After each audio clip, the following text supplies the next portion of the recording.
Bonjour à toutes et à tous et bienvenue aux rencontres PEP. Si vous nous rejoignez, pendant 2 jours, on va parler de participation citoyenne et démocratique, un enjeu majeur aujourd'hui. Je suis Mathieu Rouault et j'aurai le grand plaisir de vous accompagner pendant toute cette table ronde qui prend la suite de la première partie de cette table ronde animée par François Saltiel. Les enjeux de la participation citoyenne pour les sociétés démocratiques et inclusives aux échelles nationales et européennes, c'est ce dont on va parler pendant environ 1 heure avec plusieurs personnalités que je vais vous présenter dans quelques instants. Alors bien sûr, je ne suis pas tout seul, j'ai la chance d'être accompagné à mes côtés par Isabelle Montforté et Bénédicte Durand-Roche. Bonjour mesdames. Bonjour Mathieu. Vous étiez, et Madame Bonjour. Gillot, bien sûr, qui est là, évidemment, pour continuer à évoquer ce sujet fort important de participation démocratique. On va prendre, comme je le disais, la suite du thème qui a été abordé déjà par la précédente table ronde. Et puisqu'il s'agit de participation, bien sûr, vous êtes invités, vous toutes et tous qui nous rejoignez, à participer, à poser vos questions sur l'espace commentaire réservé à vos questions, justement. N'hésitez pas à partager vos commentaires, à poser vos questions à nos invités, à nos panélistes. Voilà, c'est tout l'enjeu également de cette deuxième partie de table ronde. À quelle pratique concrète renvoie la notion de participation? Comment ces pratiques sont-elles initiées? Par quels acteurs? Et en lien avec quelles politiques publiques? En particulier, comment favorise-t-on la participation des personnes en situation de handicap? Comment peut-on accompagner celles et ceux qui se sont donnés pour mission de faciliter la participation de tous les publics, sans exception, à la vie démocratique et citoyenne? Pour en parler, je vous emmène au Québec, en Suisse, au Portugal et en Belgique pour parler de ce sujet. Nous allons voir de quelle façon on regarde cette question et comment on agit concrètement là-bas, avec 4 invités qui nous font donc le plaisir d'être avec nous et que je vous présente tout de suite. Viviane Guerdant, vous êtes chercheuse en psychologie à l'Université de Genève, présidente d'honneur d'ASA Handicap Mental. Vous avez contribué au lancement de la plateforme Participatique. Vous êtes en train de vous connecter, me dit-on. Il y a également avec nous Martin Cahouette. Bonjour Monsieur Cahouette, est-ce que vous m'entendez? Bonjour, oui, je vous entends très bien. Merci beaucoup d'être là. Vous êtes professeur au département de psychoéducation de l'Université du Québec à Trois-Rivières. Vous faites des recherches, notamment, je fais vite, vous aurez l'occasion bien sûr de revenir sur ces sujets dans quelques instants. Vous travaillez sur le développement de pratiques professionnelles favorisant l'autodétermination des personnes en situation de handicap. Il y a également Nancy Hardy qui est avec nous. Bonjour madame. Vous nous contactez de Belgique. Est-ce que vous nous voyez? Est-ce que vous nous entendez bien? Oui, tout à fait. Bonjour. Vous êtes coordinatrice de l'association d'éducation populaire Peuple et Culture, Wallonie-Bruxelles, une association qui agit notamment en matière d'action culturelle et de formation, mais j'y reviendrai avec vous également dans quelques instants. Et il y a enfin José Brito Soares, président de l'association Casa PT. Bonjour, monsieur. Bonjour. Comment allez-vous? Bien, boa tarde a todos e a todas. Bonjour à tous et à toutes. Il fait beau à Comment Lisbonne? allez-vous? Il fait beau à Lisbonne? Eh ben, on n'a qu'une petite température de 22 en ce moment. Oh là là, c'est dur. Merci vraiment beaucoup d'être C'est avec dur. nous. On va parler avec vous de CASA. Donc CASA pour Capacity, Adaptability, Solidarity, Adventure. On va revenir avec vous sur ce que signifie cet acronyme. Et vous êtes directeur exécutif au Club Intercultural Europeu. Je vais y arriver. C'est bien ça? Non, j'ai été. Vous avez été, donc je parlerai de mon expérience passée au sein de cette organisation que j'ai aidé à créer. Mais aujourd'hui, je travaille dans la plus grande association portugaise de droits de défense d'enfants. Par exemple, les lignes SOS pour enfants. Ça, c'est mon travail. Et on va revenir à Casa PT, je suis président. Et on va revenir avec vous notamment sur cette expérience Oui. Super, merci beaucoup. On m'indique que Viviane Guerdant est avec nous. Vous êtes Madame Guerdant. Vous nous entendez? Pas encore. Alors je vous présente quand même, et puis on aura l'occasion de revenir sur votre parcours aussi. Chercheuse en psychologie à l'Université de Genève, présidente d'honneur d'ASA Handicap Mental. Vous avez contribué au lancement de la plateforme Participatique, c'est ce que j'indiquais tout à l'heure. Et on va commencer tout de suite, si vous en êtes d'accord, par dérouler ce qui sera un peu le fil rouge de cette table ronde. On va d'abord parler des actions que vous avez menées sur le terrain de manière concrète, des actions de formation, des actions de mobilisation au plus près du terrain. Dans un deuxième temps, on parlera des résultats que vous en avez retirés. Qu'est-ce qui s'est produit? Qu'est-ce que vous en avez, voilà, quelle évaluation vous faites de ces actions? Et puis à la fin, évidemment, de cette table ronde, on parlera peut-être des prochains défis qui vous attendent et puis des limites peut-être ou des challenges que vous avez dû affronter au cours de ces actions. D'abord, un point de sémantique. Alors vous l'avez vu sur le programme, demain, il y a en fin de journée une table ronde consacrée justement à la notion d'autodétermination et à toutes ces notions qui sont si importantes. Je voudrais quand même qu'on prenne quelques instants pour savoir exactement de quoi on parle avec Martin Cahouette pour définir la notion d'autodétermination. Elle n'est peut-être pas si évidente que ça pour tout le monde, cette notion. En quoi est-ce qu'on la distingue en particulier de la notion d'autonomie et d'empowerment?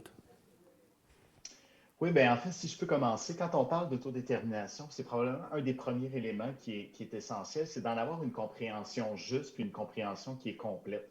Il y a quand même plusieurs travaux qui ont porté sur l'autodétermination. Il y a différents cadres conceptuels, cadres théoriques, en fait, qui viennent nous dire qu'est-ce que c'est l'autodétermination. Si on devait en retenir qu'une définition, ce serait quoi, Monsieur Cahouette? Ben, en fait, pour répondre à votre question, quand on cherche à distinguer l'autodétermination de l'autonomie ou de l'empowerment, ben, c'est important de voir l'autonomie comme une des dimensions de l'autodétermination. Même chose aussi de l'empowerment, en fait, qui est une des dimensions de l'autodétermination. Si on prend le temps là, de se donner une définition globale, en fait, de l'autodétermination, c'est vraiment une disposition chez une personne à agir pour exercer du contrôle et du pouvoir sur sa vie. Donc, c'est une définition qui est assez large, en fait, mais qui réfère notamment aux besoins que tout individu a de pouvoir exercer du pouvoir et du contrôle sur sa vie. En période de pandémie, je pense que ça prend un sens tout particulier, parce que c'est souvent ce besoin-là qui est justement frustré. Vous travaillez donc bien sûr sur cette notion, mais vous avez aussi des pratiques de terrain, vous accompagnez des dispositifs sur ces sujets. Est-ce que vous pouvez donner un ou deux exemples justement de ce que concrètement vous faites pour accompagner ces initiatives? Ben, en fait, sur le plan de l'accompagnement en fait, des équipes qui souhaitent s'engager dans des pratiques centrées sur l'autodétermination, d'abord, j'ai commencé vraiment par l'offre d'activité de formation, qui est peut-être une offre un peu classique, mais depuis quelques années, pour moi, c'est beaucoup plus pertinent de travailler à accompagner des associations, à accompagner des groupes qui souhaitent s'engager dans des pratiques centrées sur l'autodétermination. Donc, en fait, c'est l'idée d'amener une association, d'amener une organisation, finalement, à vraiment percevoir comment l'autodétermination vient influencer les pratiques, mais pas simplement les pratiques d'accompagnement des personnes en situation de handicap, mais ça vient influencer également les pratiques de gestion de l'organisation, la vision également des services et des soutiens que l'organisation doit mettre en place. Donc, bref, c'est quelque chose qui est véritablement transversal et qui va aller influencer aussi toutes les interactions qu'on va avoir avec nos partenaires extérieurs, parce qu'on fait le choix en travaillant sur le plan de l'autodétermination de véritablement mettre la personne au premier plan et de se situer comme soutien à ses projets, soutien finalement à ses aspirations, de façon à ce qu'elle soit au maximum aux commandes finalement de ce qui est ses choix personnels, aux commandes de sa vie. Et d'ailleurs, ce sera l'un des sujets qu'on évoquera au cours de cette table ronde, comment justement être en soutien et pas faire à la place d'eux. Une grande question qui sera abordée par les quatre panélistes que vous êtes. Et encore une fois, merci beaucoup d'être parmi nous. Vous parliez de formation, Martin Cahouette. Il y a Viviane Guerdan, je crois, qui est avec nous. Est-ce qu'elle est là? Non, pas encore. Elle arrive, elle est en train de se connecter. On va parler avec elle de formation parce qu'elle a beaucoup de choses à dire, en particulier avec cette plateforme participatique. Je voudrais du coup donner la parole à deux personnes qui, parmi vous, ont une approche très locale, j'allais dire micro-locale, de cette notion de participation citoyenne. Nancy Hardy, vous aussi, vous faites de la formation, mais pas seulement. Est-ce que vous pouvez présenter en quelques mots ce que fait l'association Peuple et Culture, l'association d'éducation populaire, pour rappeler un petit peu le cadre dans lequel vous intervenez? Donc, Peuple et Culture, indépendamment d'être une ramification belge d'une association française, qui est un mouvement, je suppose que les Français qui nous écoutent savent de quoi je parle, est une des 300 associations d'éducation permanente des adultes, dit-on en Belgique, autre vocable pour éducation populaire, qui travaille au quotidien à développer des capacités de citoyenneté actives, critiques et responsables des citoyens belges de manière à pouvoir faire vivre la démocratie dans notre pays. Et donc, Peuple et Culture développe non seulement des projets avec des citoyens en lien avec les problématiques qui les touchent directement, propose également des dispositifs d'éducation non formelle et au-delà de cela, développe toute une série de formations ou réalise des accompagnements d'équipes pour des travailleurs du secteur associatif au sens large. Il y a un collectif qui s'est monté sur lequel j'aimerais qu'on revienne avec vous, Madame Hardy, un collectif de quartier qui s'est monté pour lutter contre la détérioration de l'espace public commun, je le dis rapidement, avec des dépôts d'immondices qui se formaient ici et là. Donc un cas très concret. J'aimerais que vous nous racontiez comment est-ce que vous avez accompagné les personnes qui vivaient cette situation pour aller outre, proposer des pistes de solutions. Comment ça s'est passé? Racontez-nous l'histoire de ce dispositif. Eh bien, en fait, ce collectif de quartier a vu le jour durant l'année 2018 autour de la question de la problématique des dépôts d'immondices clandestins dans un petit quartier où nous sommes nous-mêmes situés, qui s'appelle le quartier de la Bonne Femme à Liège, qui est situé à une quinzaine de minutes à pied du centre-ville et dont les habitants se plaignent depuis de nombreuses années d'une quantité de problèmes qui ne trouvent ni écho ni solution de la part des pouvoirs publics. Donc, après avoir organisé une série de rencontres avec ces personnes, elles ont finalement pris la décision de se constituer en collectif de quartier et se sont baptisées pour l'occasion, puisque leur premier combat était la lutte contre les dépôts d'immondices clandestins. Elles se sont baptisées collectif Stop pour dépôt d'immondices clandestins. Allez-y, madame, on vous écoute, madame. Ah, pardon. Ah, oui. Et donc, dans un premier temps, ce collectif a organisé une série de rencontres ouvertes à l'ensemble des habitants du quartier avec des mandataires politiques, histoire de faire le point, de trouver des chemins de communication, d'entrer en lien avec des mandataires politiques et de tenter de trouver des solutions.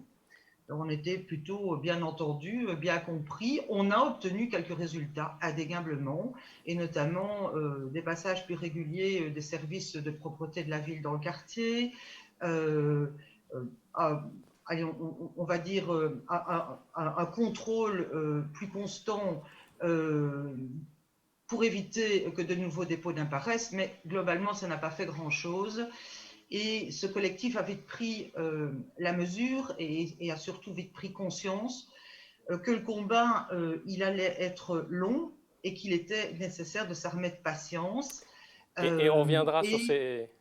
on reviendra sur l'après. Je voudrais simplement que voilà, vous puissiez nous décrire cette action-là. Au début, comment vous y êtes pris pour monter ce collectif ou en tout cas en accompagner la création? Eh bien, c'est une histoire un peu curieuse. En fait, nous avions réuni des habitants du quartier et des responsables d'une congrégation religieuse qui venait de s'installer dans notre quartier, une congrégation évangéliste protestante. Et des habitants du quartier se plaignaient du bruit lié à la longueur des offices. C'est une chorale qui chante régulièrement et les offices durent entre 2 et 3 heures. Donc, on a quelque part invité les personnes autour de la table pour essayer de remédier à cette difficulté. Et c'est en voulant évoquer cette question qu'une autre question est apparue. Que la question des immondices clandestins s'est invitée à la table.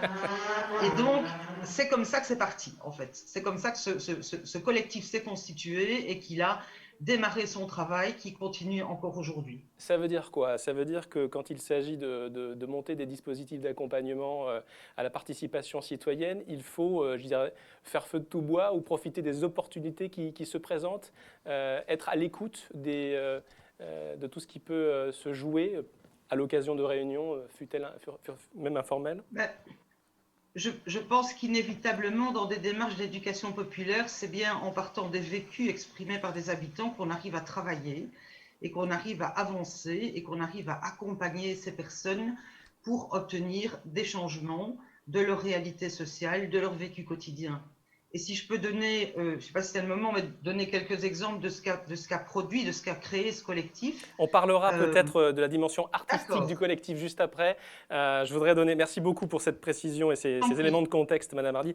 Je voudrais donner la parole à quelqu'un qui, à mon avis, s'est retrouvé dans pas mal de sujets que vous avez évoqués à l'instant. Monsieur Soares, José Brito Soares, vous êtes donc, vous nous contactez du Portugal, hein, je le dis à destination de celles et ceux qui nous rejoignent en cours de live. Là aussi, cette idée de parler avec les usagers pour partir de leurs préoccupations réelles de terrain, ça a été une de vos préoccupations premières, immédiates. Comment ça s'est joué au début? Si on revient aux origines de ce travail que vous avez effectué à Lisbonne, ça s'est passé comment? Disons qu'on on est parti à l'époque de demandes d'amis habitant dans un des quartiers de la ville de Lisbonne. Il faut dire que Lisbonne, vers 2009-2010, a fait un travail assez intéressant pour identifier à l'intérieur de Lisbonne les territoires qui étaient, où il y avait plus d'inégalités. Inégalités en termes d'abandon scolaire, de violence, de personnes en prison, d'analphabétisme ou encore pire, illettrisme, de délinquance jeune, enfin tout un tas de choses qui souvent se trouvent concentrées dans les mêmes territoires. Donc, on est arrivé, deux ou trois d'entre nous, à ce quartier pour aider. Et puis, petit à petit, donc, les gens ont commencé à demander plus, à demander du conseil, à nous inviter à faire plus. Donc, on a décidé à l'époque, je présidais donc une association, où on a décidé plutôt que d'être en centre-ville, d'aller dans ce quartier. Et donc, c'est une démarche bon, un peu à l'envers de ce qui se passait, parce qu'habituellement, quand une organisation commençait à faire un peu de chemin dans un de ces quartiers, disons, le grand rêve, c'était de sortir, parce que enfin, les gens estimaient que c'était très compliqué de rester à cause de la quantité de problèmes qui se posaient, et parce que la ville ou les arrondissements, il faut dire que les arrondissements à Lisbonne, enfin, ceux qui sont à leur tête sont élus. Donc, c'est-à-dire qu'il y a les élections générales municipales et à l'intérieur, on vote aussi pour les élus du quartier.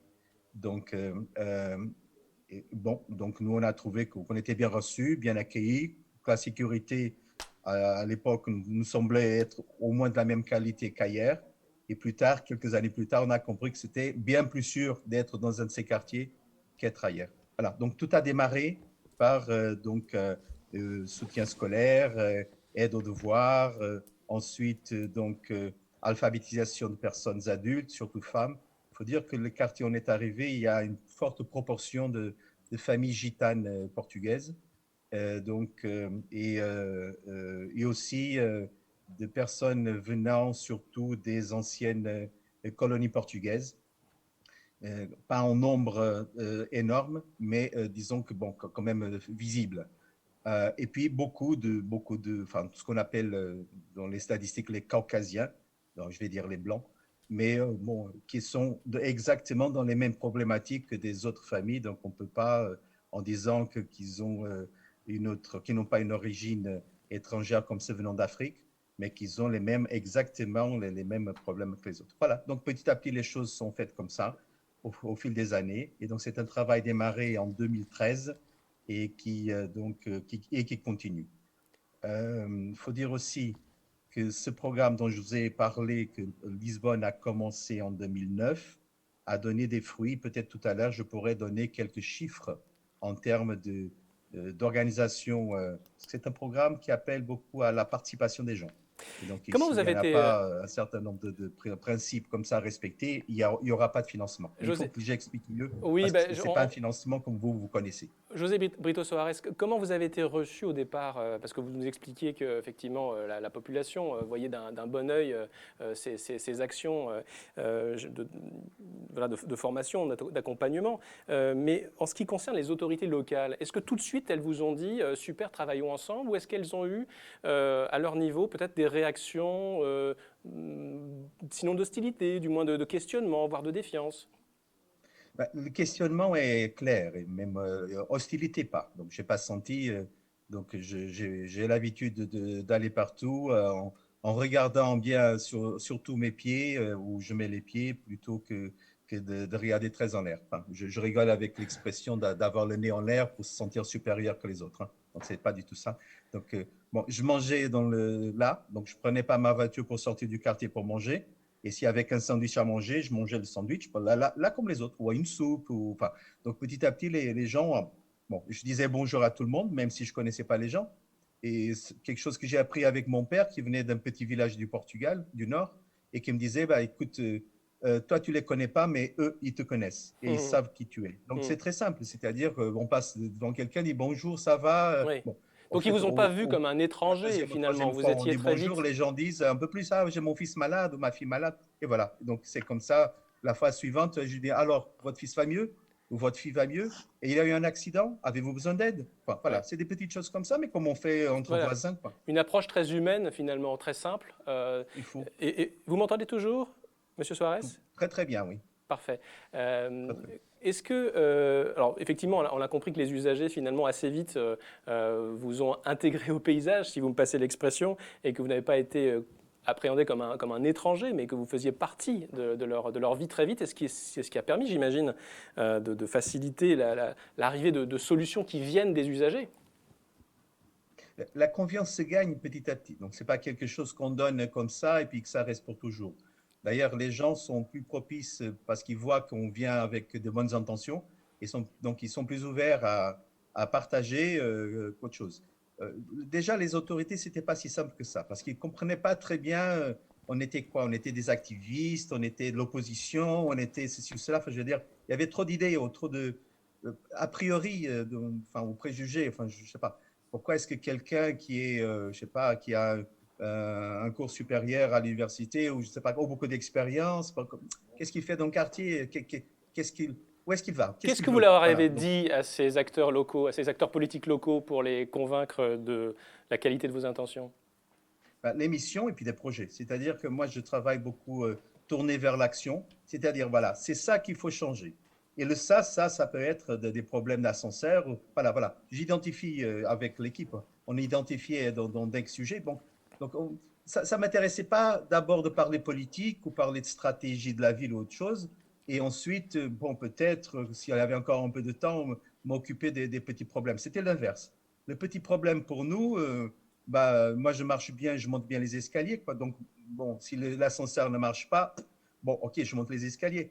Mais la personne qui a 60, 70 ou 80 ans ou plus et qui est en chaise roulante, elle ne descend plus, elle ne monte plus. Et il n'y a pas de service dans le quartier organisé pour aller lui monter quoi que ce soit, sauf si entre voisins on s'organise, quoi. Et puis appeler la mairie pour qu'elle aille faire des achats, bah, je veux dire, théoriquement, c'est possible qu'il dégage donc d'un service social, mais ça met 3 mois. Donc, pendant 3 mois, la personne ne mange pas. Donc, ce n'est pas possible. Donc, il faut agir autrement. Donc, on fait ce qu'on faisait autrement dans les villages de nos grands-parents, quoi. Ouais. La communauté s'organise. C'est-à-dire, la communauté, j'utilise le terme comme on l'utilise à Lisbonne, c'est-à-dire ceux qui habitent là. Les gens s'organisent. Après, si la mairie ou une autre entité quelconque qui existe et qui fait un bon travail social ailleurs, bah, elle veut se joindre, sont les bienvenus. S'ils veulent nous remplacer et mettre en place le programme social qui a été organisé ou créé pour ça, tant mieux.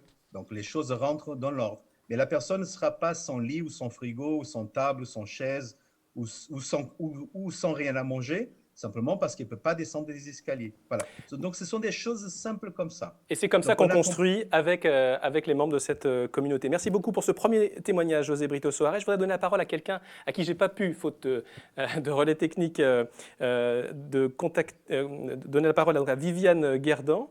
Est-ce que vous m'entendez, Madame Guerdan? Alors, je pense que vous m'entendez. En revanche, vous... Maintenant, moi, je vous entends et vous m'entendez? Excellent, très très bien, super. Ouf, C'est comme, désolée, je vais vous dire, c'est comme si vous étiez parmi nous.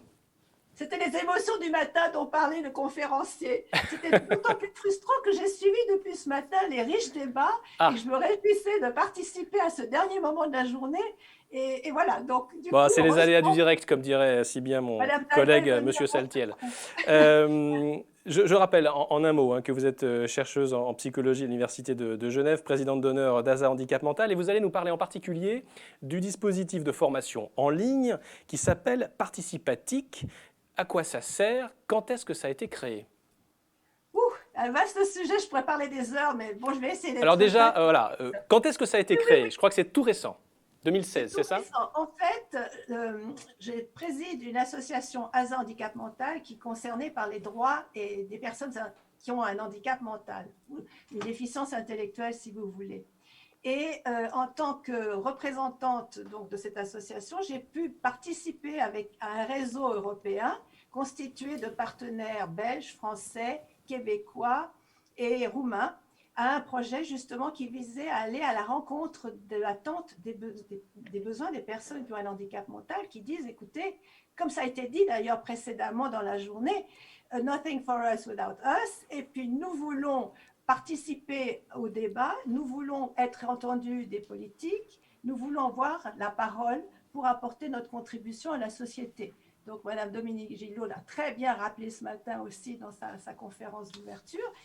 Donc, on s'est dit ensemble, il faut absolument construire un dispositif de formation, parce qu'on a dit jusqu'à présent, la participation, c'est une multitude de facteurs, dont l'organisation, mais c'est aussi la formation. Il faut se former à la participation. Alors, on forme à quoi sur Participatic?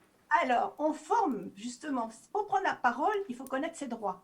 Et donc, les droits, ce sont ceux qu'on est allé découvrir dans la Convention des Nations Unies relative aux droits des personnes handicapées, qui a été formulée en 2006. Et donc, dans cette plateforme, il y a des modules accessibles à distance. Alors, il y en a 4, c'est ça? Oui, 4.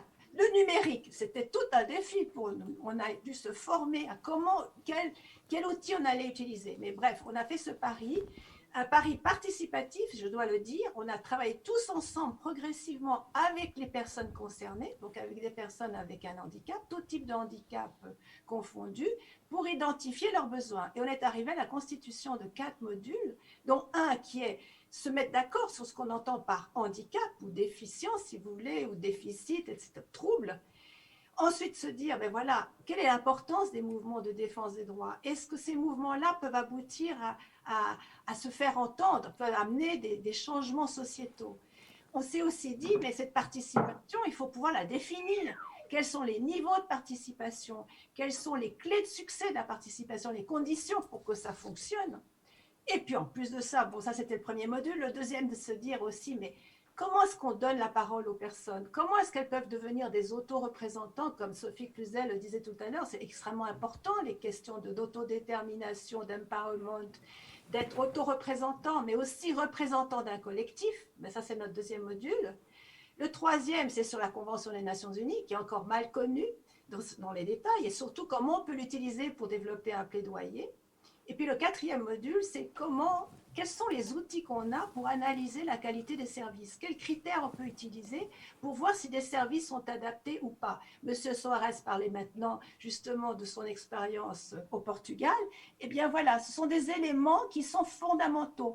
Aller à la rencontre aussi des populations. J'aimais bien ce que Madame Dominique Gillot vient de dire. Elle parlait, enfin moi je l'ai traduit comme les experts, des personnes expertes. Il y a une expertise, un savoir d'expérience qu'on doit pouvoir écouter pour construire un contenu. Mais c'est ce que nous avons fait. Nous sommes allés à la rencontre des personnes ayant un handicap. Je m'arrête parce que j'aimerais juste, j'aimerais que cette présentation soit aussi commentée par les autres panélistes pour voir ce qu'ils en pensent et puis si ça fait écho à leurs propres problématiques. Mais j'aimerais que vous nous rappeliez encore une fois, très concrètement, cette plateforme, elle est faite pour qui? exactement? Alors, très juste. Au départ, on l'avait faite pour les représentants d'organisations de personnes ayant un handicap. Et puis, on s'est rendu compte que l'intérêt était beaucoup plus large que pour ces représentants et que tous peuvent y accéder. C'est-à-dire aussi bien la société civile, c'est-à-dire les personnes concernées elles-mêmes par le handicap, que les représentants de ces associations de personnes ayant un handicap, que les institutions, que les professionnels des institutions. Ça peut être aussi bien un enseignant qu'un éducateur, qu'un soignant qui s'intéresse à savoir c'est quoi la participation, comment je peux contribuer à faire participer les personnes avec lesquelles je travaille, leur donner la parole et pas moi prendre le pouvoir, décider pour elles, c'est-à-dire les traiter vraiment comme des sujets de droit, comme ça a été dit précédemment dans la journée. Et aussi les chercheurs, parce qu'il y a encore énormément à faire pour voir quelles sont les retombées de cette formation sur les pratiques. Mais aussi les personnes individuelles, c'est-à-dire elles sont chez elles, elles veulent en apprendre plus, elles peuvent être guidées par des tutoriels qu'on a créés. On a créé aussi des guides méthodologiques, enfin je vous laisserai découvrir tout ça par la suite, parce que tout un chacun peut y accéder, c'est gratuit, la formation est gratuite. Oui, on aurait peut-être dû commencer par le dire. Mais oui, excusez-moi. Non, mais c'est de ma faute, j'aurais dû le faire. Non, je peux juste rajouter une chose. Pour nous, ce qui est important, c'est de créer une communauté apprenante. C'est-à-dire qu'on a lancé, on a construit ça, mais ça demande à être enrichi. Et ce qu'on essaye de voir maintenant, c'est à partir des utilisateurs, qu'est-ce qu'eux ont à nous dire pour qu'on aille plus loin. Donc, créer cette communauté apprenante, c'est aussi un système participatif auquel on tient, mais fermement. Et on parlera de la constitution de cette communauté apprenante dans le troisième temps de cette table ronde, quand on parlera de vos prochains défis, ceux que vous vous assignez, mesdames, messieurs, s'agissant de vos différentes participations. Un retour du côté de Québec. Monsieur Cahouette, vous avez entendu les trois autres panélistes. Qu'est-ce que vous inspire ces actions en matière d'autodétermination? Par exemple, là, on vient d'entendre Viviane Guerdant. En quoi ça fait écho peut-être aux formations que vous mettez, vous, en place ou auxquelles vous participez? Et qu'est-ce que vous avez identifié comme besoin s'agissant d'autodétermination? Je posais la question à l'instant à Madame Guerdant de la cible finalement des gens à qui se destinent ces formations en ligne. Comment se pose cette question de votre côté? Il y a plusieurs choses sur lesquelles j'aurais réagi volontiers, mais je vais justement peut-être dans la foulée de ce qui vient d'être partagé. La notion de communauté, elle est importante, puis elle est revenue un peu dans les différents témoignages qu'on a entendus. Madame Guerdant parlait de communauté d'apprentissage. Moi, j'aime bien parler également de communauté de pratique. Donc, il y a une façon de faire ensemble qui se développe progressivement. Et pour moi, l'idée, c'est vraiment de faire de l'autodétermination, puis je comprends très bien que d'autres vont s'appuyer sur d'autres concepts, mais en fait, c'est de faire de cette idée-là, dans mon cas, l'autodétermination, une espèce de principe qui est transversal.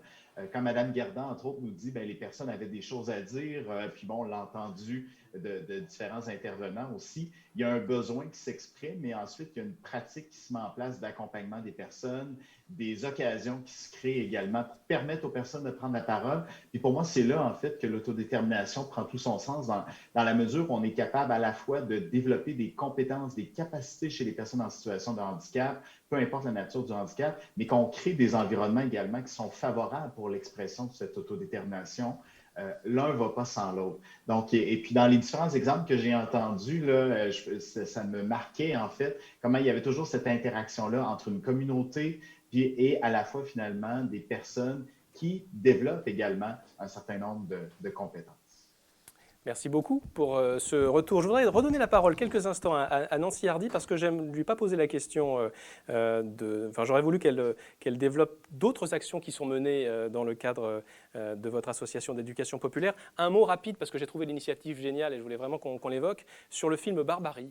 Parce que ça, c'est clairement un projet qui s'est mené au plus proche du terrain. On ne peut pas faire plus proche du terrain, je crois, et qui a débouché sur une action, j'allais dire, culturelle, que j'aimerais bien que vous nous décriviez. Alors, juste dire que moi, je n'ai pas mené cette action, mais que c'est une maison de jeunes à Liège avec laquelle nous travaillons régulièrement dans des partenariats qui a développé ce projet.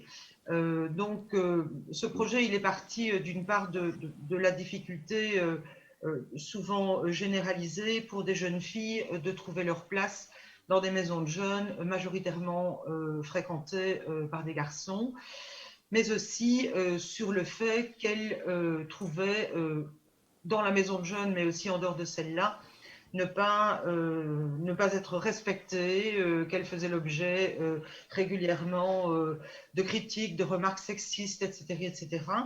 Et donc, au sein de cette maison de jeunes, une dynamique qui a été mise en place par la coordinatrice qui finalement leur a permis tout un travail de réflexion sur les questions de genre, sur l'égalité homme-femme, sur le sexisme, et qui a permis la production d'un petit film d'animation qui s'intitule Barbarie, et qui en fait, ce petit film, il présente indirectement ce collectif Barbarie, ce collectif de jeunes filles qui s'est constitué à travers leur combat, à travers leur action, dans une caricature assez osée de la poupée Barbie et de la poupée masculine Ken, qui dans ce petit film d'animation, bah, finalement passe son temps à diminuer ces femmes qui reprennent du pouvoir, qui revendiquent leur égalité, qui sortent des aliénations dans lesquelles leur éducation les a poussées. Enfin, voilà, c'est tout ça. Donc, et à travers cette c'est... action, si je oui. comprends bien, à travers cette action, l'idée c'est de redonner du pouvoir justement, de remettre en capacité ces jeunes femmes de prendre la place dont vous disiez qu'elle manquait au moment d'intégrer ce centre de jeunes. Oui, ça effectivement, mais je pense que ce projet est aussi emblématique parce qu'il a également fait travailler une partie des garçons du centre de jeunes, des jeunes rappeurs notamment, sur le projet avec les jeunes filles. Et au-delà de la maison de jeunes où de fait les jeunes filles ont trouvé une place, ce projet est sorti des murs de la maison de jeunes puisque le support, le petit film d'animation a été largement diffusé, présenté sur les réseaux sociaux, mais aussi dans d'autres activités. Merci beaucoup pour ces précisions. Il est 16h05. Il nous reste à peu près une heure, un peu plus d'une heure pour parler des enjeux de la participation citoyenne pour les sociétés démocratiques et inclusives aux échelles nationales et européennes. C'est le thème de cette table ronde. Si vous nous rejoignez, n'hésitez pas à participer, à poser vos questions, à partager vos commentaires et vos réactions dans l'espace dédié à cet effet. Je suis très bien accompagné. Il y a Dominique Gillot à ma droite. Il y a, d'ailleurs, madame, vous pouvez intervenir quand vous le souhaitez. N'hésitez pas, sentez-vous libre de poser vos propres questions et d'interagir avec nous. Il y a également avec nous Isabelle Montforté et Bénédicte Durand-Roche. N'hésitez pas non plus à nous partager des questions. Est-ce qu'il y a des questions pour l'instant ? Oui, Non. bien sûr. Oui, d'accord. Bien sûr, il y a des questions. Je pense que dans la continuité, effectivement, de ce que relevait Martin Cahouette sur la notion de communauté, hein, qui est revenue à plusieurs reprises, ça pose la question de comment on passe de la participation individuelle à la participation collective ou inversement. Parce qu'en fait, on entend bien, et c'est ce qu'ont relevé les internautes, que vous ne partez pas du même endroit. Hein, par exemple, José parlait effectivement du lien social, hein, du quartier, la communauté, c'est là où les gens vivent. Est-ce qu'il y a encore des communautés ? Alors peut-être à Lisbonne, je ne sais pas, mais c'est une question. Ou est-ce que la participation, justement, est-ce que ça ne peut pas permettre de recréer du lien social, de le dynamiser ? Allez, qui veut s'exprimer ? Peut-être José Brito Soares. Oui, merci Isabelle pour la question, d'autant plus que tu connais le travail, tu l'as visité, donc le travail ici sur Lisbonne. Alors, je vais peut-être prendre appui sur, plutôt que de faire la théorie, je vais essayer de prendre appui sur deux projets qu'on a menés dans le quartier. Un premier projet, donc c'était, bon, on écoutait que les gens disaient que c'était moche, qu'on avait construit cet HLM entre le cimetière, entre une station de haute tension d'électricité et entre donc un endroit vague donc, où les gens déposaient pas mal d'ordures pendant un temps et donc ils se sentaient plus ou moins abandonnés, sans transport public, etc. Et donc on s'est dit, tiens, ça peut être intéressant, partant de là, de faire un travail sur les mémoires, puisqu'il disait qu'avant qu'on construise donc la station de tension et d'épuration d'eau, de traitement d'eau, c'était super. Donc il y avait des vergers que les gamins pouvaient courir, il y avait pas de toxicomanes, donc il n'y avait pas de seringues dans les rues. Et donc c'était, en fait, c'était le paradis avant et l'enfer maintenant. En gros, c'était ça. Et nous, on pensait, tiens, si les gens ont de très, très bonnes mémoires comme ça, autant les recréer, c'est-à-dire essayer de retirer quelles étaient les bonnes choses, toutes ces bonnes choses, les bonnes valeurs, ce que les gens disaient. Notamment, ils disaient par exemple qu'avant, quand il y avait un bidonville, les gens s'entraidaient. Donc, s'il y en a un était malade, l'autre à côté, une autre famille faisait la soupe, par exemple, il le laissait pour que les gens puissent manger ou aller faire des achats. Et nous, on s'est dit, bon, prenant ces anciennes habitudes, peut-être il est possible de recréer du tissu social, du lien social, avec tous ceux et celles qui ont été relogés, sans qu'on leur demande si c'était le quartier où ils voulaient être, mais en disant, voilà, il y a un passé ici qui était un bon passé, est-ce que voulez-vous le partager avec d'autres, le faire vivre et puis le faire connaître à vos enfants. Et deuxième projet, comme la communauté donc n'avait pas de lieu pour quand il pleuvait ou quand il faisait froid, etc., pour se réunir, on a pensé récupérer des caves d'immeubles et donc de les reconstruire avec donc la population. Voilà, deux projets qui nous semblaient très, très intéressants tous les deux. Le premier, donc pendant 2 ans et quelques, a évolué. Et petit à petit, on était arrivé à l'idée de faire peindre, donc par des peintres, les images que les gens avaient choisies, c'est-à-dire de peindre les murs qui étaient délabrés, de récupérer ces murs et de faire de l'art, du street art, enfin de l'art mural, mais en partant des mémoires des gens. Ce qui veut dire qu'on a demandé aux gamins, aux petits, avec des téléphones portables, d'aller interviewer les anciens qui étaient là depuis 30-40 ans et qui connaissaient toute l'histoire du quartier, et d'essayer de repérer dans ces témoignages ce que les gens trouvaient de bien. Et c'est marrant parce que je me souviens qu'un des gamins, il est revenu, il a dit, bon, j'ai réussi à avoir, c'était une des figures du quartier, enfin, des grandes personnes du quartier, enfin, quelqu'un qui parlait très très fort et qui savait tout, etc. Il m'a dit, mais il me disait que c'était merveilleux, que tout est beau, etc., dans le bidonville. Puis un jour, je lui ai demandé, où est-ce que tu vas faire pipi et caca? Et le monsieur a dit, on n'avait pas de toilette, donc c'est-à-dire, il fallait aller dans un trou, etc. Il dit, et où est-ce que tu prenais la douche? Et donc, le vieux disait, mais on se lavait avec une éponge, quoi. Ah, et tu trouves que ça c'est bien? Bah, nous, on ne veut pas vivre comme ça, quoi.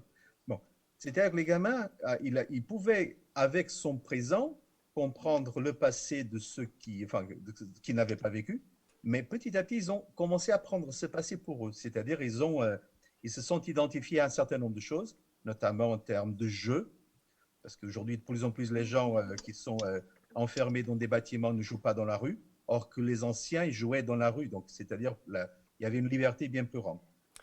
Et donc, petit à petit, les choses, enfin, on a fait des fêtes, les gens ont pu s'exprimer, donc on a mangé des grillades, du poisson et de la viande à l'extérieur. Et un jour, donc, on est arrivé à un moment avec un cahier de charges, c'est-à-dire on savait à plus ou moins quelles étaient les images. Et donc, on a présenté des peintres aux gens à partir de choses retirées d'Internet pour qu'ils choisissent quels étaient les peintres qu'ils voulaient inviter à venir peindre dans le quartier. Et donc, les images que Isabelle a vues dans un certain nombre d'immeubles, ce sont des images, que les gens qui habitaient l'immeuble ont voté, après que les gens du quartier aient voté en général quelles étaient les 10 images qu'ils voulaient voir peintes. Ensuite, donc, chaque bâtiment s'est organisé de façon à avoir une sorte de veille et de soutien aux peintres qui venaient, de façon à ce qu'ils aient toutes les conditions pour pouvoir peindre ce que eux ils avaient choisi. Pour la petite histoire, donc il y a un des grands peintres portugais de street art qui a des peintures un peu partout dans le monde. Il s'est fait éjecter parce qu'il voulait peindre quelque chose que la population ne voulait pas. C'est-à-dire, il disait en gros, c'est nous qui payons, donc toi tu fais ce qu'on veut, quoi, parce que tu as envie Ça, c'est de l'empowerment, où je ne m'y connais pas. Voilà. Et donc les gens, voilà. Où est-ce que ces décisions étaient prises? Ça, là, c'est intéressant. Enfin, il y a plein d'étapes, mais une des étapes, c'était les gens des différents quartiers et qui se rencontraient. Donc, ils ont nommé des responsables par zone, par territoire. Et donc, ils venaient à une dizaine représentant d'autres habitants pour décider chaque mercredi. Et ces réunions continuent. Donc, depuis 3 ans, à peu près, presque 4 ans. Donc, des réunions ont lieu tous les mercredis soirs dans le quartier à partir de 20h30, 21h, c'est un peu plus tard s'il y a un match international de foot, comme hier soir, Porto a joué. Donc, bon, il y Eh oui, a, ça ne on ne pouvait peut pas pas se faire faire. concurrence, c'est sûr. Mais il y a la concurrence. Mais bon, d'habitude, quand c'est comme ça, les gens avertissent si c'est le lendemain ou la veille. Et donc, ils prennent des décisions. Il faut dire qu'en termes de travailleurs sociaux, notre organisation ne mettait qu'une personne au maximum. C'est-à-dire qu'on voulait absolument que les habitants, qui sont ceux, effectivement, qui ont le pouvoir de faire et de faire faire et de laisser faire, qu'ils soient en majorité pour que les gens puissent être à l'aise et sans discours théorique, sans de stratégie de ville ou de politiciens, etc., puissent effectivement avancer. Alors, ils sont très, très forts aujourd'hui, très, très forts. N'importe quel, par exemple, organe, par exemple la presse ou de la télé qui arrive, bah, c'est une des personnes du quartier qui Alors, parle. on reviendra. Il faut dire que la moyenne d'études dans le quartier, c'est le collège. Hein, donc, c'est le plus haut. En gros, c'est la 5e. Hein, José donc, Brito Soares, on va revenir avec vous dans quelques instants sur les résultats et sur ce qu'on gagne à se lancer dans ce type de projet. D'accord. Je voudrais qu'on termine cette séquence de description de vos dispositifs avant de passer justement à la question des résultats et de ce qu'on attend, du feedback. Il y a peut-être une question qui intervenait dans le chat. Il y avait effectivement la question de la communauté, peut-être que les autres ont envie de répondre, mais il y avait une question plus précisément pour Martin Cahouette. Un internaute s'étonne qu'un Canadien francophone parle d'empowerment et pas d'émancipation. Pourquoi ? Quelle différence fait-il ? Justement, c'est au-delà de la question linguistique. Quelle différence ? Et quelle différence non seulement théorique, mais en termes de pratique surtout, hein, puisqu'on est là sur une table ronde sur les pratiques. Oui, bien, en fait, empowerment et puis émancipation, ce n'est pas la même chose non plus. En fait, quand on parle d'empowerment, en fait, le terme n'a pas son équivalent en français. Là. Certains tentent de le traduire par empouvoirment ou un terme comme ça, c'est pas très joli. Mais en fait, la notion d'empowerment, c'est à la fois un processus et une résultante. Donc, c'est-à-dire, c'est ce qu'on va mettre en œuvre, c'est tout le processus qui est mis en œuvre pour qu'une personne puisse regagner ou gagner du pouvoir sur sa vie, sur son quotidien, sur les décisions qui la concernent. Et aussi, c'est la résultante, en fait, de ce processus-là qui est le fait d'être capable d'agir, d'être capable de revendiquer ses droits, par exemple. Donc, c'est sûr que, puis je pense qu'il faut éviter de tomber dans le piège, je dirais, là, de tenter de tout compartimenter, autodétermination, empowerment, développement du pouvoir d'agir. Il y a une espèce d'enlignement, en fait. C'est des concepts qui sont convergents puis qui tendent vers un ensemble de pratiques, finalement, qui vont mettre au premier plan la personne. Donc, moi, je pense que ce qui est essentiel, c'est sûr qu'à travers une même intervention, une même pratique, on peut l'analyser sous l'angle de l'autodétermination, de l'empowerment, sous l'angle du développement du pouvoir d'agir, etc. Il y a plusieurs concepts selon les disciplines, en fait, qui convergent. Mais c'est l'idée, en fait, que la personne se retrouve au premier plan et plutôt qu'on s'inscrive face à elle dans une dynamique de service, mais qu'on s'inscrive vraiment face à elle dans une dynamique de soutien. Donc, la notion de service va nous amener finalement à donner quelque chose à quelqu'un. Si je vous rends service, je fais quelque chose pour vous. Alors que quand on est dans une dynamique de soutien, on se place en appui finalement au projet, aux initiatives de la personne, d'une part pour lui donner confiance dans sa capacité de faire un certain nombre de choses, dans sa capacité d'aller chercher en fait réponse à ses besoins pour atteindre ses objectifs. Sur cette question sémantique. Je me permets juste une petite parenthèse, si vous me donnez un instant aussi. Je pense que c'est important de considérer également que, notamment pour ce qui est des personnes en situation de handicap, qui est le public avec lequel je travaille, il y a un large éventail de personnes en situation de handicap. Et moi, j'ai une préoccupation toute particulière aussi pour les personnes qui vont être polyhandicapées, qui vont avoir peut-être une déficience intellectuelle sévère à profonde, pour qui l'idée de projet, de prise d'initiative va se manifester à travers de petits gestes du quotidien qui vont demander un environnement encore plus à l'écoute, encore plus soutenant, encore plus observateur, en fait, des préférences, des intérêts de la personne, puis un environnement qui va être capable de prendre en compte, en fait, ces éléments-là observés pour les intégrer dans le quotidien de la personne. Donc, l'intensité du soutien va être plus importante, mais les notions d'autodétermination, d'empowerment, de développement du pouvoir d'agir, bien, sont tout aussi pertinents pour une population qui a peut-être des limites fonctionnelles plus importantes que pour une personne qui a besoin de soutien, là, mais de façon plus sporadique. Si je peux me permettre également la notion de communauté dont vous avez évoqué tout à l'heure, je pense que ça met justement en relief cette idée-là du soutien parce que la communauté, en fait,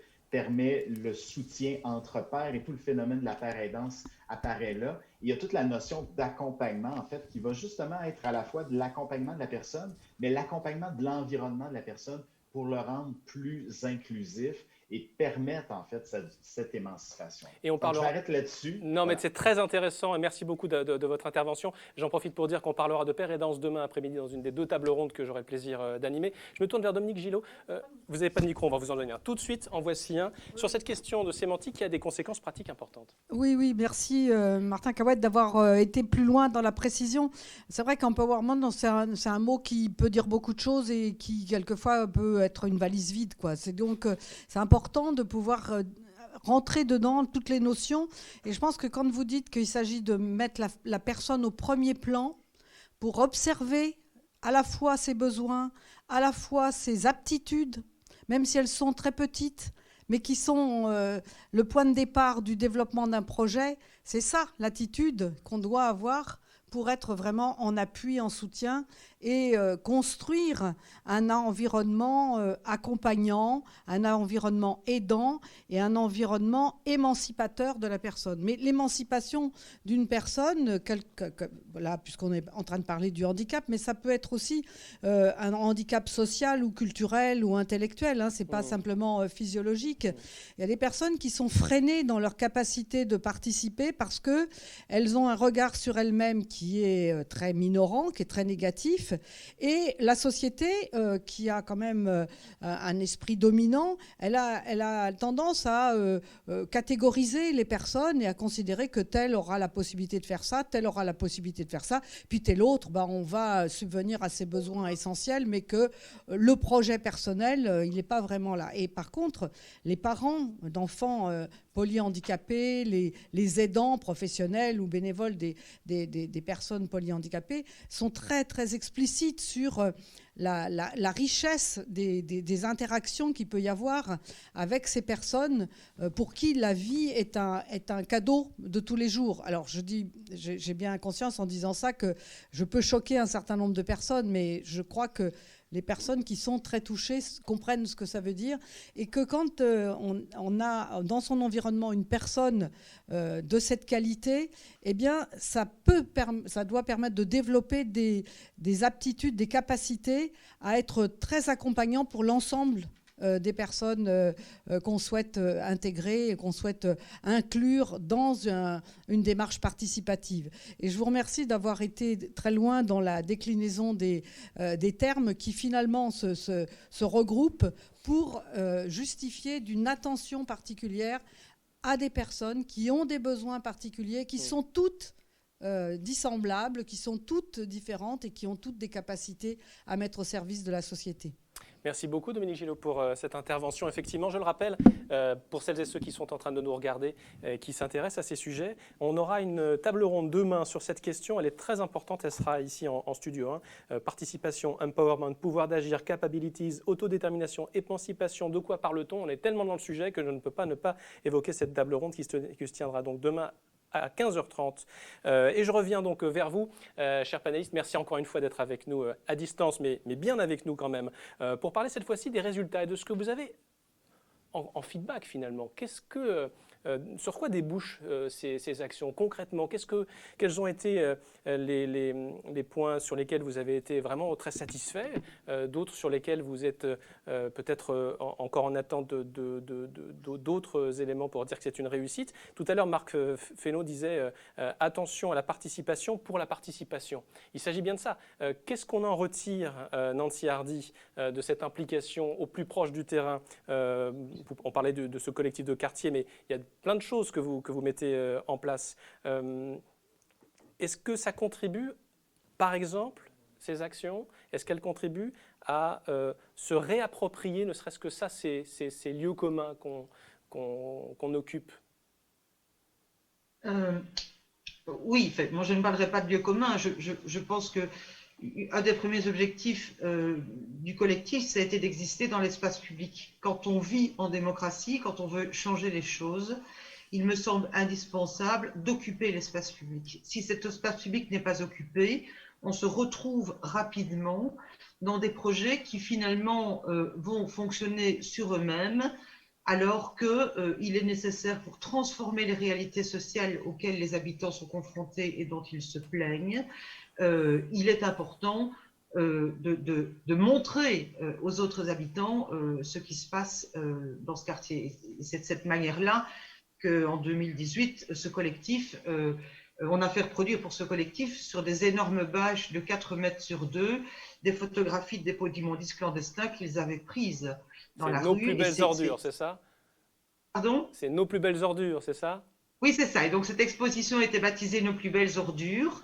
Et on a invité des mandataires publics, c'était en période électorale, donc on a aussi invité ceux qui étaient sur les listes électorales, en plus que les habitants du quartier. Ça a été pris comment? Excusez-moi, Nancy Hardy, ça a été pris comment? Décrivez-nous la scène, les élus arrivent ou les candidats arrivent vous savez, on vit dans un pays où depuis 1976, les élus savent que les politiques d'éducation permanente existent.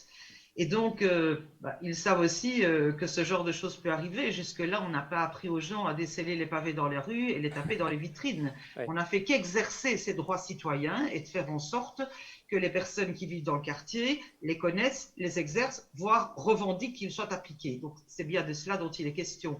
Et donc, ça a été pris plutôt bien, je pense que je dois le dire comme ça, et ça a tellement été bien pris qu'aujourd'hui, ce collectif, il existe réellement, il est connu par les autorités de la ville et quelque part, il a gagné au fil du temps, notamment en participant aussi au dépôt de 2 projets dans le cadre d'une démarche de prospective Liège 2025, mais aussi en travaillant sur la à refaire l'architecture des rues qui sont les leurs au départ de photographie aérienne, retracer des parkings, penser le quartier aussi dans une dynamique de développement durable, etc., etc.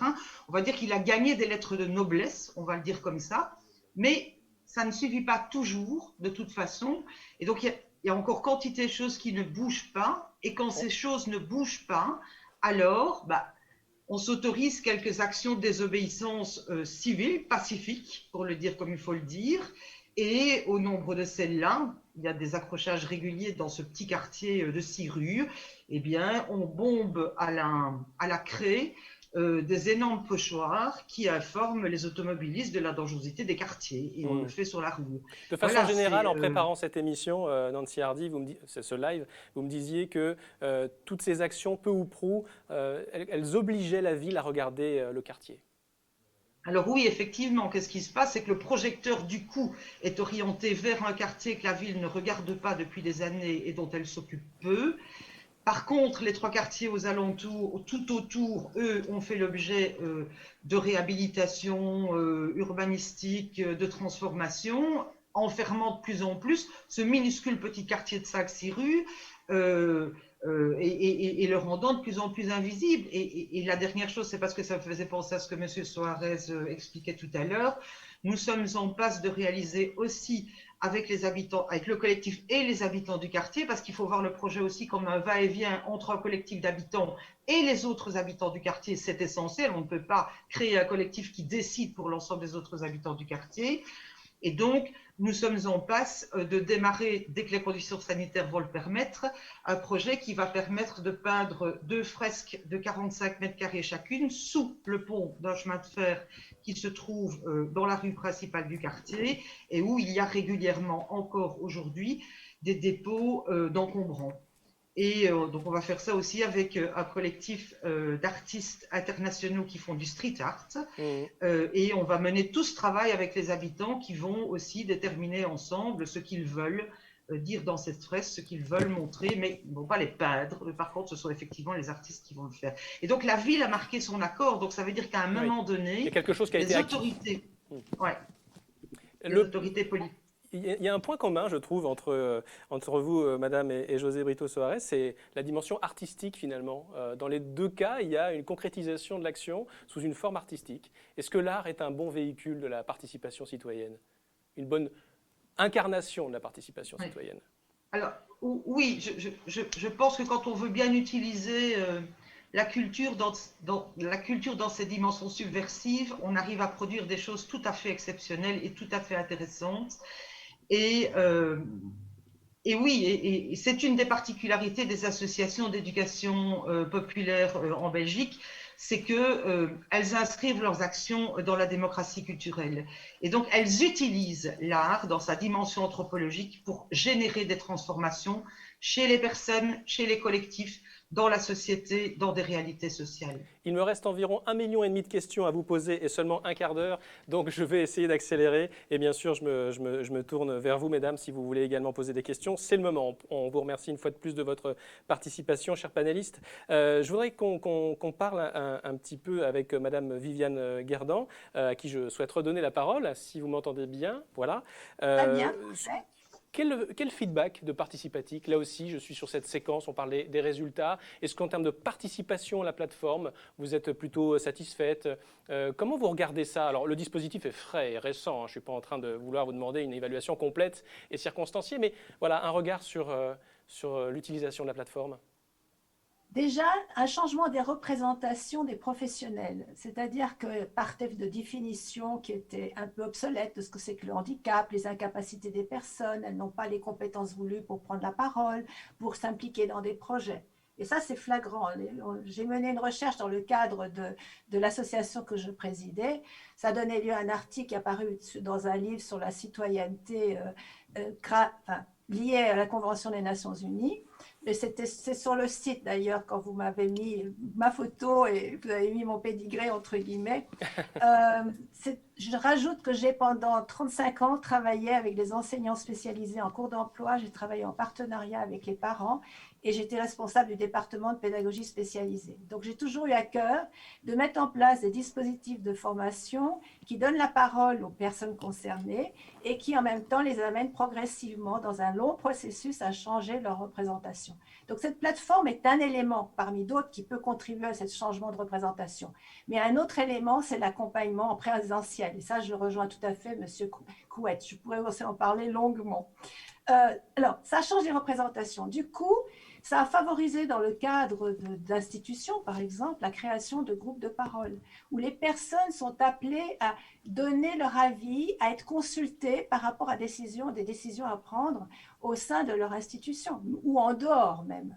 Et progressivement, ça a donné lieu à des nouveaux projets, où on s'est dit, mais la participation, en tout cas comme association ASA Handicap Mental qui a été liée au projet participatif, c'était aussi de comment les amener à plaider leur cause, comment les amener à donner leur avis, à contribuer avec les professionnels à des projets.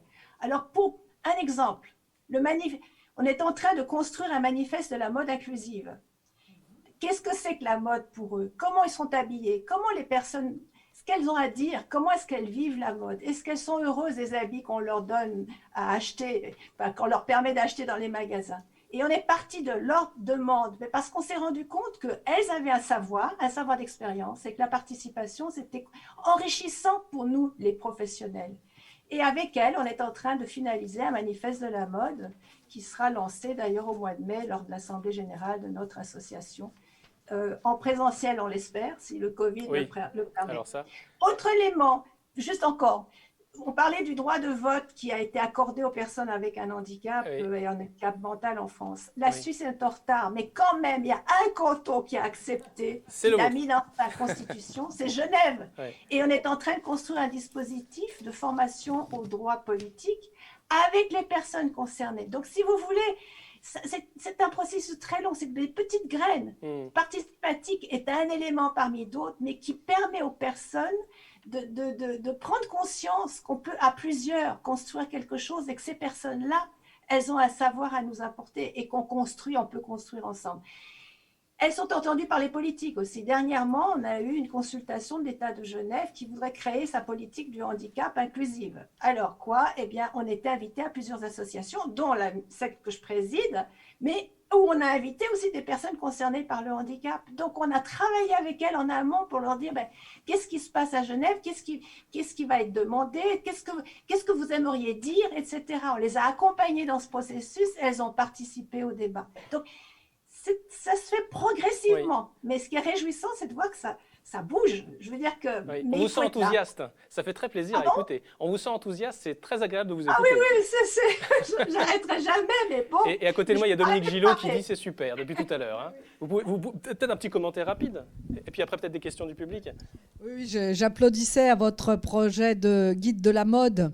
Et il se trouve qu'au CNCPH, nous avions une personne qualifiée qui a monté un projet comme ça, avec une application Internet qui permet aux personnes handicapées de faire connaître leurs avis sur les vêtements qu'elles trouvent ou pas dans les magasins, et d'après de nouer des partenariats, une espèce de chaîne pas de solidarité, mais de démonstration de l'accessibilité et de la beauté, de l'élégance des vêtements qui sont mis en accessibilité pour les personnes avec des besoins spécifiques, pour passer les vêtements, pour passer sa journée assise sur une chaise, ou voilà.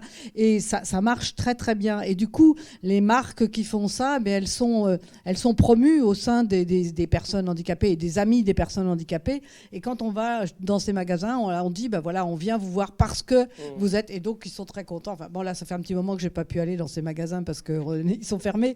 Mais je crois que c'est une très très bonne démarche.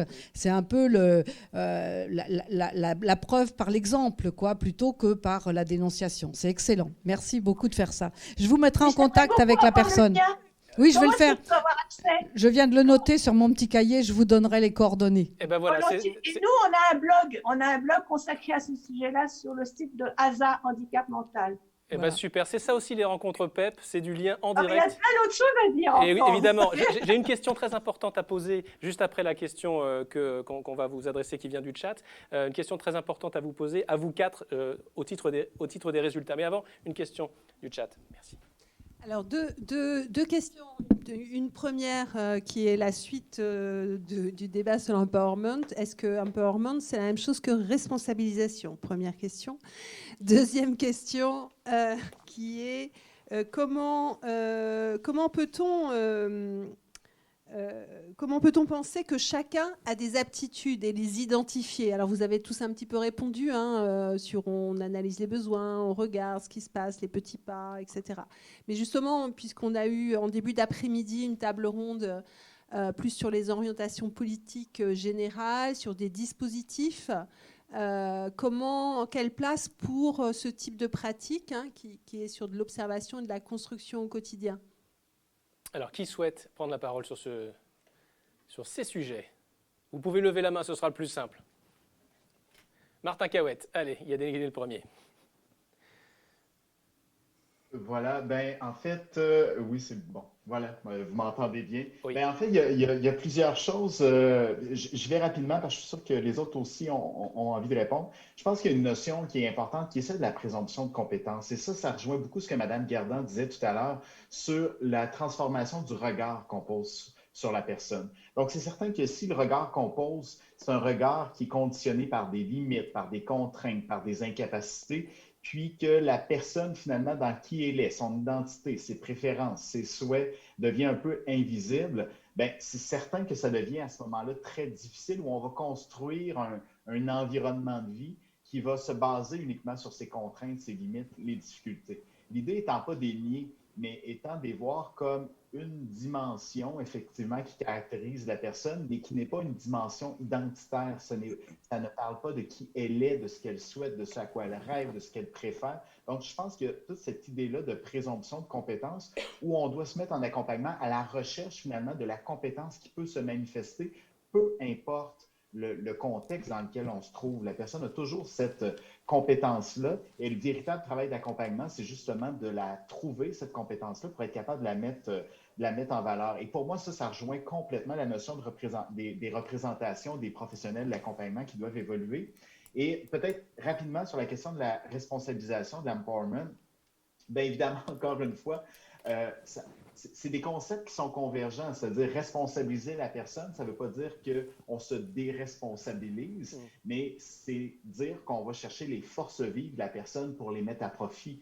Et que ce soit la personne polyhandicapée que je fais participer au maximum au moment de son alimentation au moment du repas ou de la personne qui a peut-être une déficience intellectuelle ou d'autres conditions que j'accompagne vers la vie en appartement, vers une vie qui est autonome. L'idée, c'est toujours de s'assurer qu'on va mettre en place le soutien nécessaire, mais juste assez nécessaire pour lui permettre de rester finalement celle qui va être vraiment aux commandes de son projet de vie. Donc, je m'arrête là-dessus. Merci beaucoup. Le temps file à la vitesse de l'éclair, vraiment. Et j'ai plein de questions. J'aimerais vraiment qu'on prenne un petit peu de temps pour aborder ces sujets. On a parlé de droit de vote, on a parlé de représentation à l'instant. Est-ce qu'une action réussie d'accompagnement à la participation, c'est une action qui conduit les personnes accompagnées à reprendre le chemin des urnes, à s'engager en politique ou pas du tout? Et ma question s'oriente peut-être davantage à destination de José Brito Soares ou Mme Nancy Hardy. C'est intéressant, Mathieu, la question.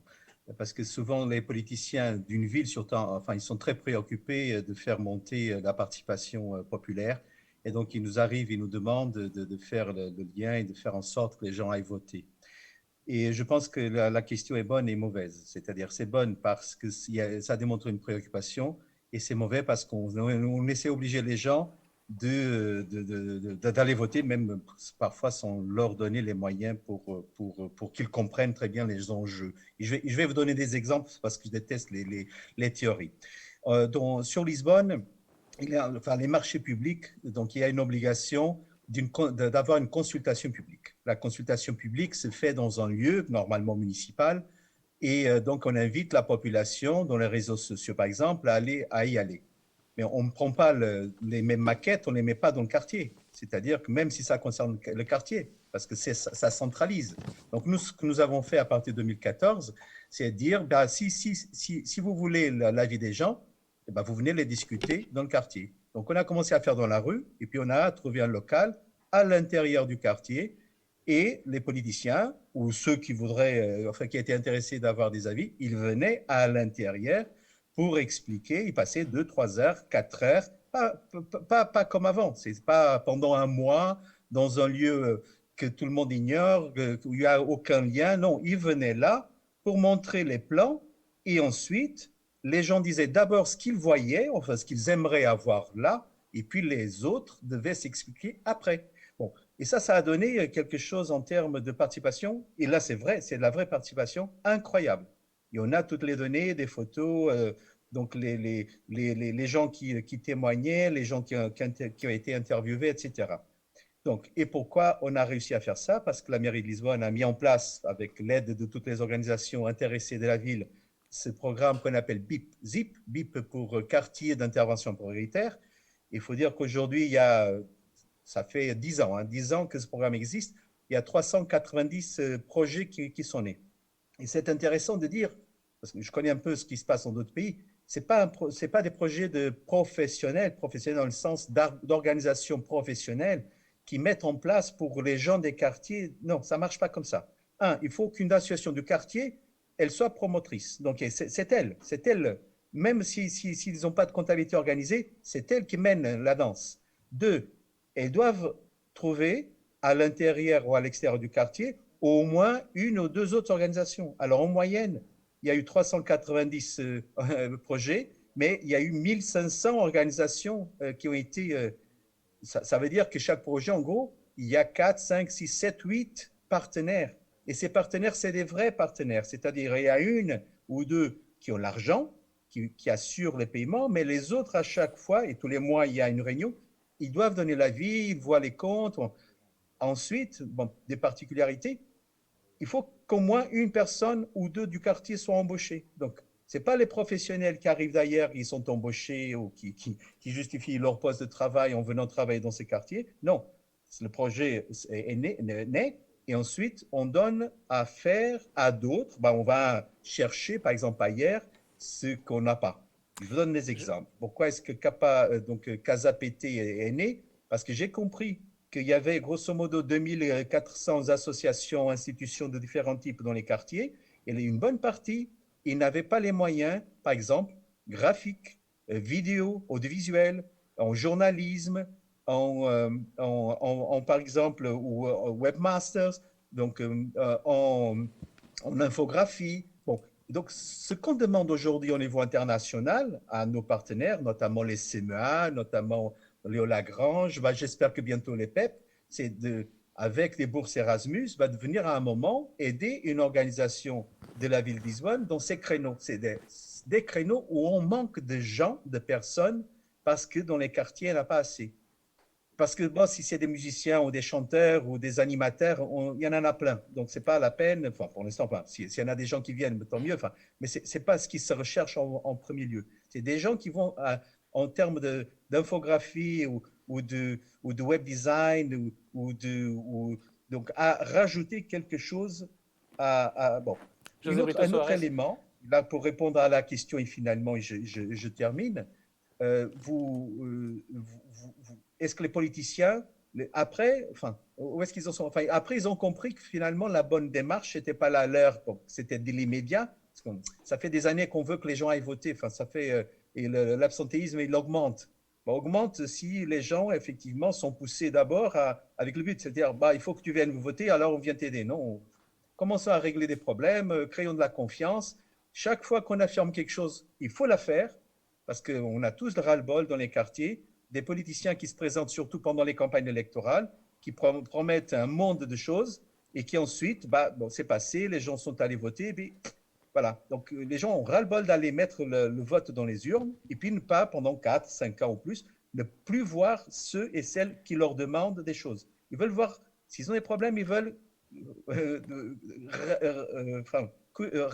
ça soit récurrent. Réellement réglé. Merci beaucoup, José Brito Soares. On voit que c'est un sujet qui vous porte. Il est très important. Je voyais d'ailleurs hocher pas mal de panélistes à ce que vous répondiez à ma question. Le temps presse, malheureusement. Il est 45, on va rendre l'antenne. Mais je vais, si vous en êtes d'accord, prendre une petite minute ou deux pour qu'on puisse se tourner vers les résultats et puis le futur peut-être aussi. Est-ce que vous avez éprouvé, vous toutes et tous, des limites dans les dispositifs que vous avez mis en place, qu'ils soient collectifs, qu'ils soient individuels? Et si oui, peut-être, est-ce qu'on peut en donner quelques exemples? Monsieur Soares, vous parliez par exemple, en préparant ce live, du fait qu'il fallait pas faire à la place d'eux et ne pas avoir la tentation de faire à la place d'eux. Un point, en quelques phrases, si vous en êtes d'accord, je vous laisse la parole pour parler des rapports aux médias. C'est très important, cette idée-là. En quelques mots, ce que vous avez choisi de faire. Parce que les journalistes venaient vous voir. Et puis je laisse la parole.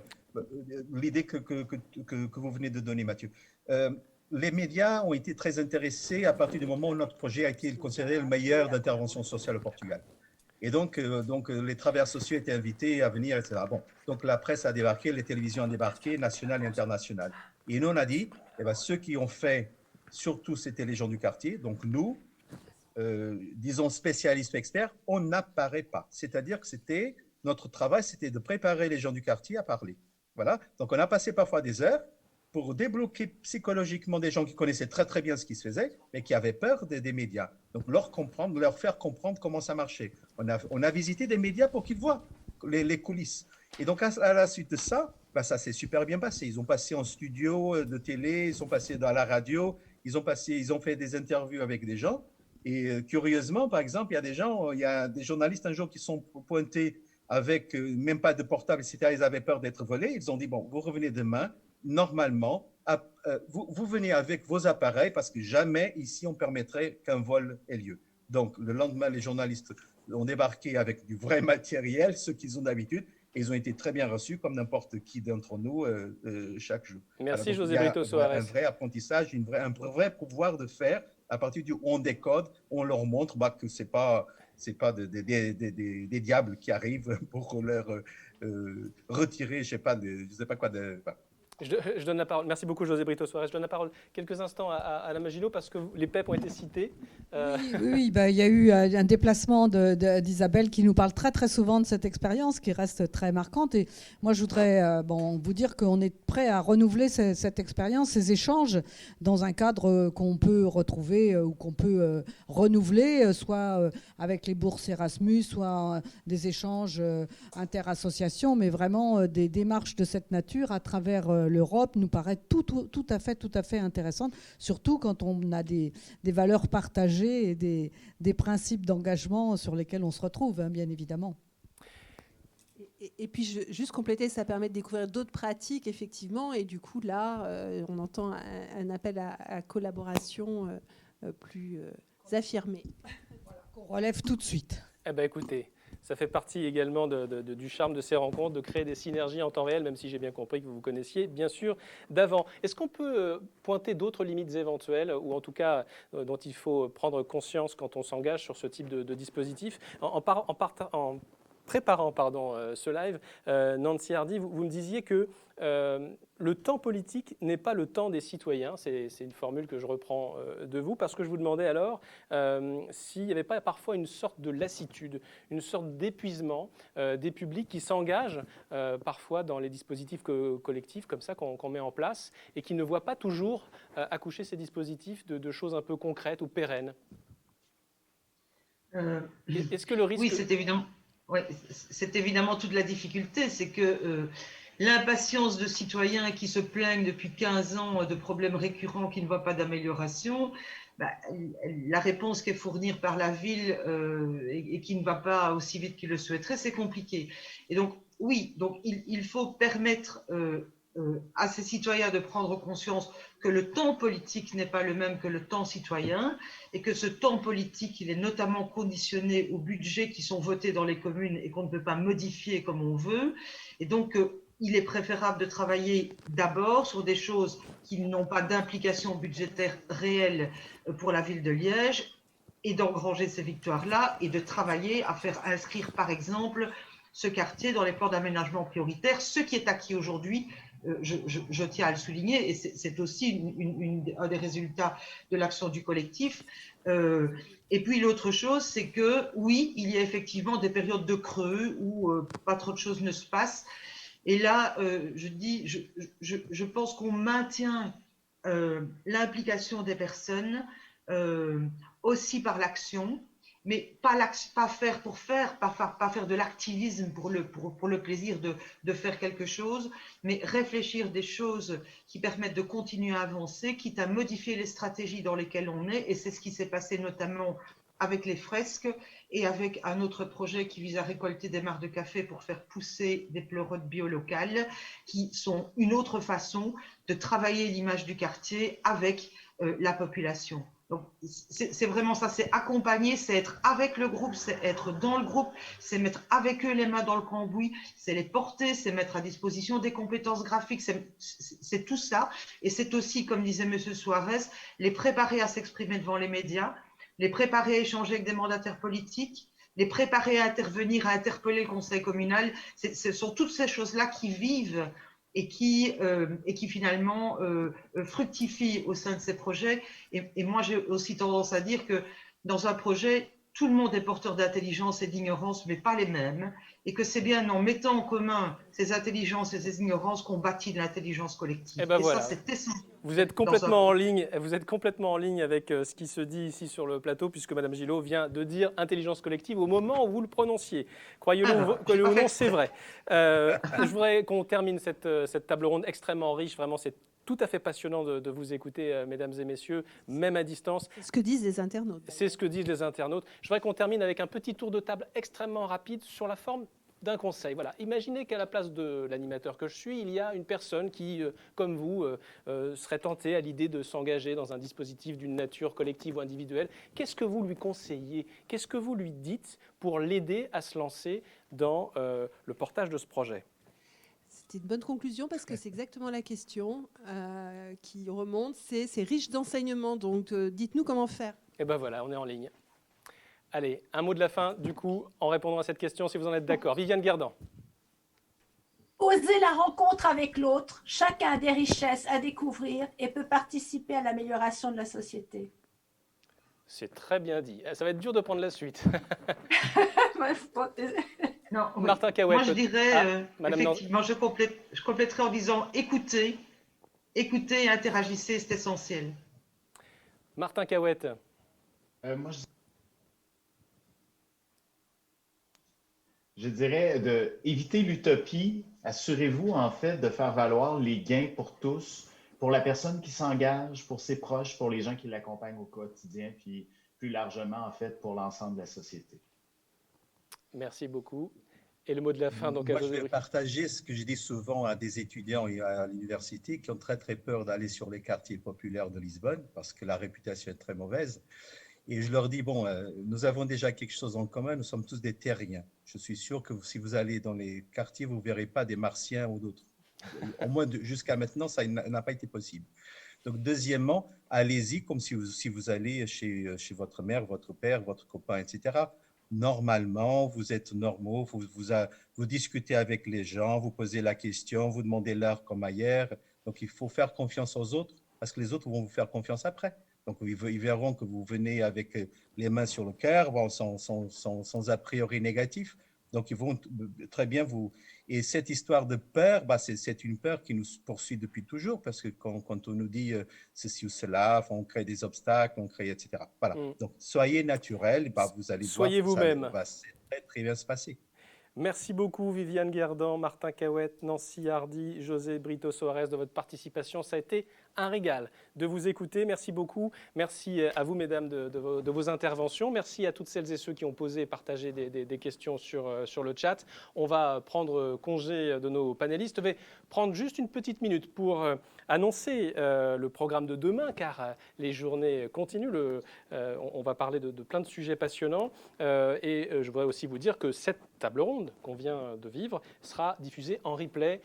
Donc voilà, ce sera partagé et diffusé. Avant de diffuser un petit interlude, donc quelques éléments de programme. Déjà, on vous applaudit, oui, Madame Gillot. Je le fais de même. Vous entendez les applaudissements? Oui. Quelques éléments de programme avant de nous quitter. Donc on recommence les débats demain à 9h15. 3 studios au même principe, des ateliers en parallèle, des tables rondes en parallèle, car il y a beaucoup de sujets à évoquer sur cette notion de faire ensemble société inclusive. En studio 1, on va parler avec François Saltiel de suivi de l'élaboration de l'action publique. Il y aura 2 tables rondes consacrées à cette notion en matinée. On marquera une pause le midi, bien sûr, avant ensuite de poursuivre avec lui sur la notion d'engagement associatif.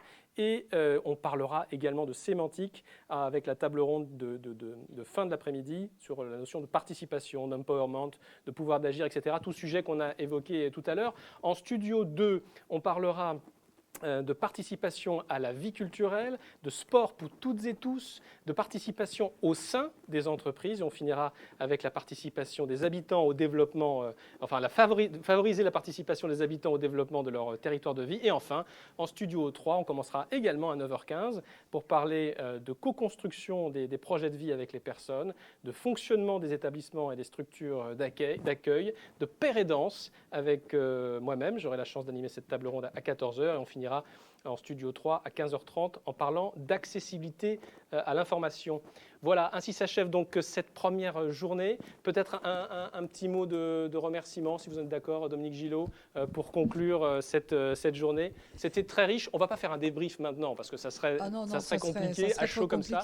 Non, merci, mais puisque vous me proposez de remercier les intervenants, je le fais vraiment avec beaucoup de cœur et de sincérité, parce que leurs apports ont été essentiels et déterminants dans la conduite de nos travaux, de réflexion, d'interrogation de nos pratiques. Et voilà, on va vous garder dans notre boîte, on va remettre en débat tout ce que vous nous avez dit et ça va continuer d'enrichir nos travaux pendant de longues semaines. Merci beaucoup. Un grand merci à vous toutes et tous et on se retrouve donc demain à 9h15 pour la suite des rencontres PEP. À demain.